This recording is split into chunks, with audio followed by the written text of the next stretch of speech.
River mouths, also called estuaries, are important areas for both people and nature. These shallow coastal waters are shaped by the sand and mud that is moved by river water and tidal currents. They serve as breeding grounds for marine animals like mollusks and fish, making them areas of great ecological importance. At the same time, many of the world's major ports and cities are located at river mouths. That's why it is essential that they remain navigable and are protected from flooding. To understand how rising sea levels and other changing conditions affect estuaries, we first need to understand how they're shaped, by river flow, tidal currents, waves, and the vegetation that lines their banks and islands. This knowledge helps everyone working to protect these vital ecosystems, from scientists and policymakers to consulting firms. It takes centuries to form these dynamic living landscapes that we live on today. Now, wouldn't it be nice if we could form these estuaries in the laboratory 1,000 times smaller and 1,000 times faster? Coastal researchers have been trying to meet this challenge for more than a century, but until now, simulating the formation of estuaries and the functioning of the tides remained out of reach.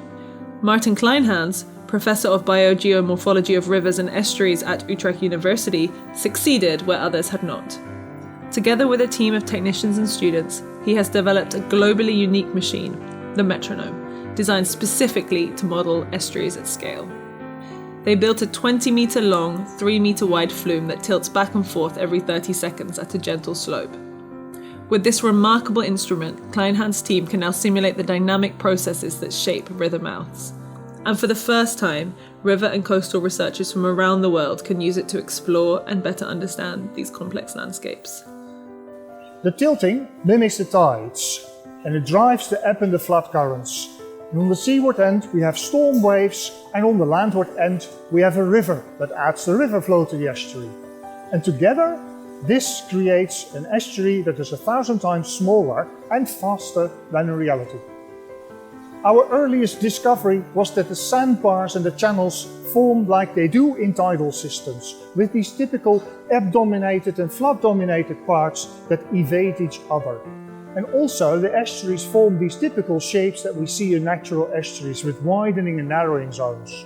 While the metronome tilts to create the ebb and flow of the tides, a moving overflow weir controls the sea level, shifting in counterphase to the tilt to keep the sea surface perfectly horizontal. The river flow and a paddle that generates coastal storm waves are also synchronized with the tilting. This is why this machine is called the metronome. It sets the rhythm of this miniature coastal landscape. But an estuary without mudflats, salt marshes or mangroves would be incomplete. To recreate these vital habitats, the team uses crushed nutshells of various sizes to simulate the suspended mud which is deposited onto the mudflats. Seedlings from 5 plant species represent river and salt marsh vegetation and their eco-engineering effects. These vegetated areas also form the higher ground, the kind of land that, over time, becomes the ground that we live on. For technical reasons, we cannot use salt water in this steel basin and also not real mud. But what matters for the real estuaries and the patterns is where the mud is suspended and where it settles. We use the crushed nutshell that is as easily suspended as the real mud in estuaries. For vegetation, we do something similar. What doesn't matter is the size of the plants. What matters is how much they slow down the flow and how much they bind the sediment. The sand is also specially designed. We use really coarse sand to avoid the ripples and the scour holes that would form in fine sand. We tested this in many separate experiments. In the metronome, each minute represents a day in the real world. Cameras continuously monitor the changing landscapes. The resulting images and videos help Kleinhans and his team gain new insights into natural processes, improve computer models, and inform policymakers and experts. But the metronome does more than just observe the development of river estuaries. It also allows the team to test human interventions, much like societies do in the real world, such as the dredging and deepening of waterways or land reclamation. Future scenarios, like rising sea level, can also be simulated, helping researchers to explore their long-term impact on these dynamic landscapes. With the experiments in the metronome, we see the dynamics as if we are a bird flying over it in a time machine. We see the channels meander, we see the banks being eroded by the channels, and we see what happens if we change something in it, for example, fix the banks. How we shape the initial sandbed and what conditions we set determines what kind of system we can get. We do meandering rivers, estuaries, tidal basins, salt marsh, deltas. We haven't explored half the possibilities yet. In my eyes, these experiments are like creating music.